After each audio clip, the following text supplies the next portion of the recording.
Pasar kripto justru kemarin itu mengalami positif karena dengan adanya konflik Iran dan Israel yang pertama kita lihat kan dari oil dulu ya. Karena sepertiga itu oil kan dari Timur Tengah, kita tahu. Kalau ada konflik di sana pasti dampaknya ke harga minyak. Minyak itu naik sampai $75 per barrel kan. Dan sekarang udah turun lagi nih. Karena kemarin begitu serangan dari Iran yang ke airbase-nya Amerika di Qatar, banyak pelaku market yang merasa, oh ini sebenarnya mungkin sandiwara. Jadi awalnya kripto semua saham, semua kripto itu turun. Tapi setelah Iran serang Qatar, mereka ngerasa ini mungkin ini nggak ada perang dunia ketiga. Jadi pelaku pasar tuh ibaratnya mengapresiasi lah.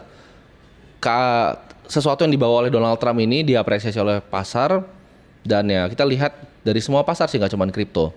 Equity US itu rebound, Indonesia juga ya semi-semi sedikit lah, Indonesia lagi membaik sedikit, dan Bitcoin turun ke 99, habis itu langsung naik lagi balik ke 106.000.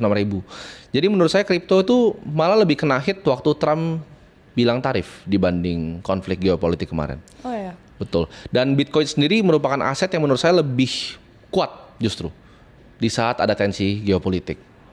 Ukraina Rusia dia malah naik. Tarif dia turun, tapi ketika Iran Israel ini justru Bitcoin malah naik. Oke. Dan equity US juga all time high.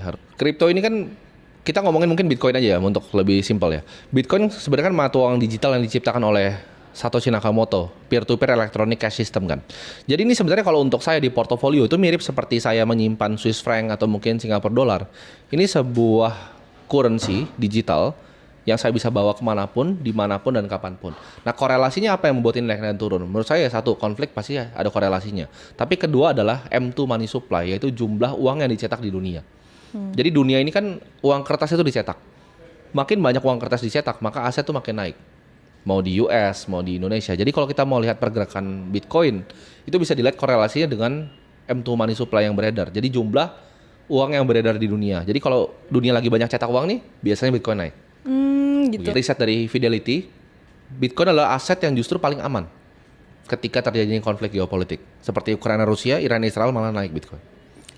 Gimana tuh? Analisnya Dia gimana sebagai- akhirnya bisa jadi paling aman? Dia sebagai hedging, karena ketika ada konflik antar negara, contohnya seperti Rusia Ukraina, rubelnya Rusia itu mata uangnya turun. Dan mereka para oligarki Rusia ini kan banyak kena sanction waktu itu sama US. Jadi mereka yang punya properti di London banyak yang disita, mereka punya yacht nengger di mana disita. Mereka pikir, oh ini bukan aset gue yang gue beneran punya. Jadi banyak yang lariin uangnya justru ke